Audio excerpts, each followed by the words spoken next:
news on top of the hour. Live from our studio in Georgetown. Kaieteur Radio, 99.1 FM.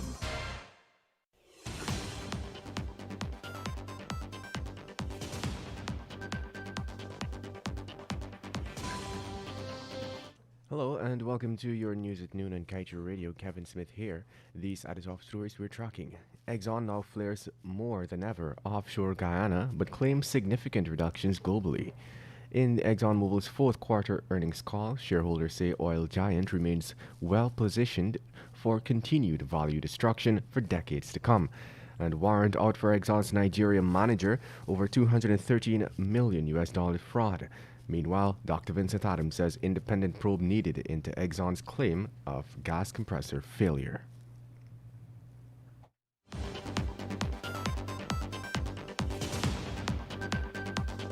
This morning, I woke up a millionaire. A digital millionaire. Money here, money there, money everywhere. I'm a digital millionaire. It's our 14th anniversary, and for the next 14 days, we're gonna make one lucky customer a digital millionaire every day. To enter the draw, just purchase any digital Prime bundle or top up with $1,400 or more for a chance to be a millionaire. Plus, every day, 100 lucky customers will receive $1,400 free credit. Buy a Prime bundle or top up now to enter. Digicel, better together.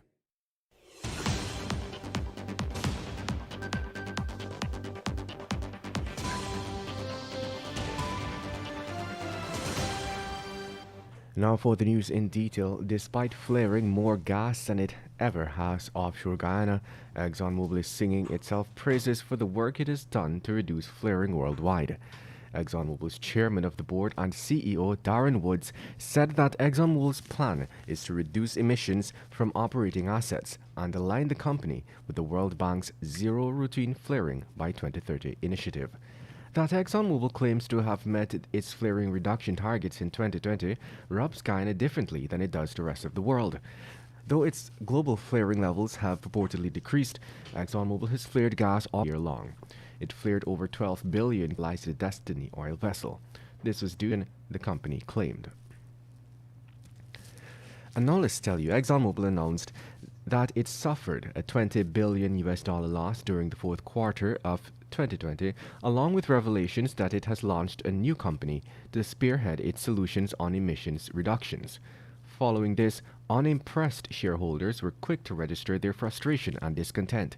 Specifically, making its dissatisfaction known was Engine Number One, a new investment firm that seeks to enhance long-term value through active ownership and which will soon be nominating 4 highly qualified independent director candidates to the ExxonMobil Board of Directors. Engine Number One said that a board that has underperformed this dramatically and defied shareholder sentiment for this long has not earned the right to choose its own new in the face of calls for change. And coming from Energy Voice, a Nigerian court has approved an arrest warrant for ExxonMobil's managing director in Nigeria. And Financial Crimes Commission, in a statement, said the Federal High Court of Abuja had approved an warrant. This allows the commission to arrest Ling. Justice Okonabang granted the commission request on January 29th. Ling had rejected an invitation to come and talk to the agency 3 times, the commission said, leading it to seek a warrant. It was investigating alleged procurement fraud. Fraudulent charge orders of more than $213 million had been created. And moving on, it is high time for an independent investigation to be conducted into ExxonMobil's claim that its gas compressor has malfunctioned. This is according to environmental engineering expert. His assertion comes days after Exxon's subsidiary, Esso, announced that the gas compressor on the Liza Destiny oil vessel suffered yet another malfunction after purportedly being fixed in December last year. That malfunction will now lead to millions of toxic natural gas being flared as a necessary step to maintain safety operations on the vessel. It is now 12 hours 5 coming up next. 6 days later, ExxonMobil mom on continuous flaring. Worker dies in freak accident and deadly domestic dispute. Suspect confesses to murdering step-nephews and said he was defending his brother. Meanwhile, man executed at party. Do stay tuned. Guyana is now a full-fledged oil-producing nation. But how much do you know about this valuable yet finite radio program, Guyana's Oil and You? We strike at the heart of every issue with informed views and credible data. The time is now for you to rightful knowledge on your oil wealth.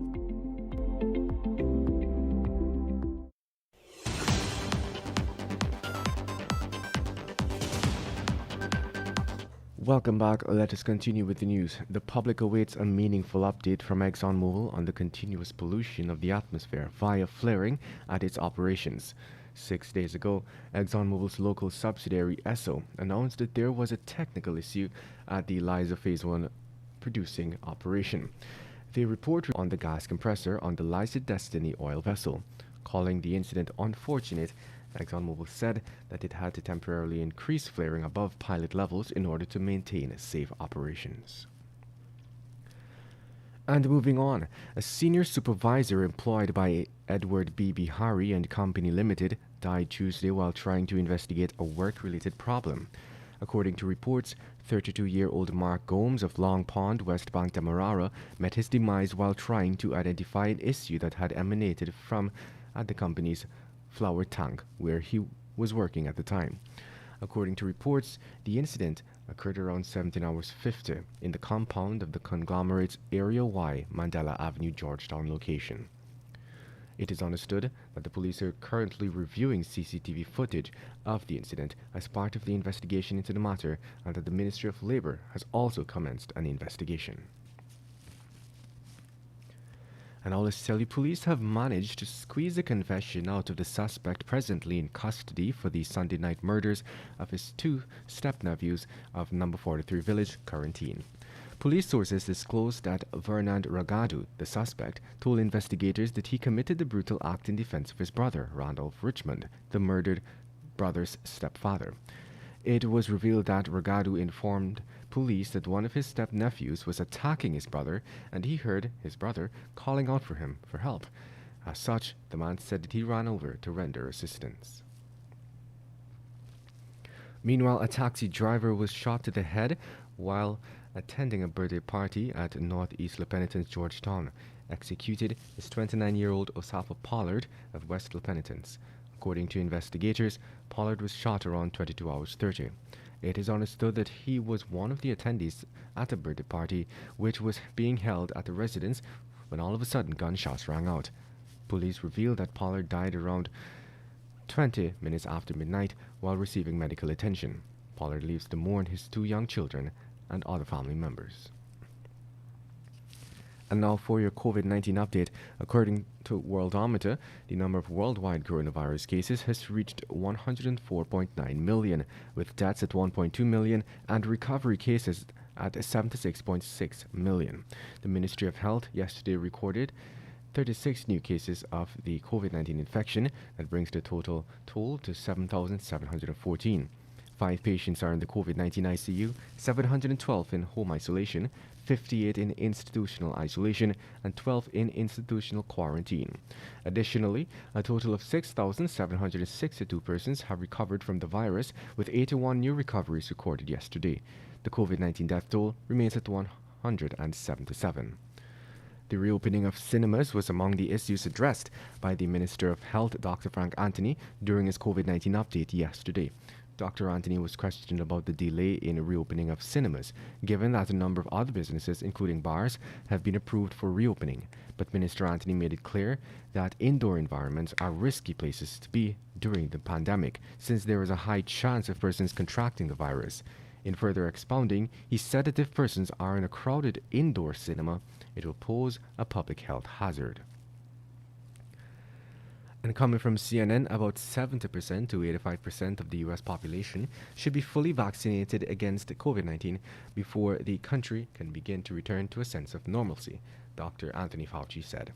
Meanwhile, a WHO team investigating the origins of the pandemic visited a Wuhan laboratory that's been the focus of conspiracies and speculation. And China will supply 10 million COVID-19 vaccine doses to COVAX so they can be distributed to developing countries. And that brings us to the end of today's news at noon. I am Kevin Smith. Thank you for listening.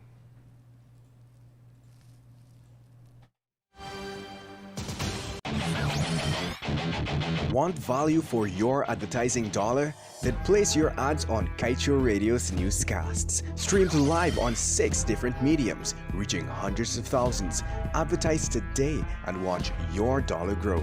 Call us on 225-8465 or 226-8210 today. With the time moving on to 12 hours 12, coming up next is a short and informative message on the oil sector from publisher of the Kaieteur News, Mr. Glenn Lal.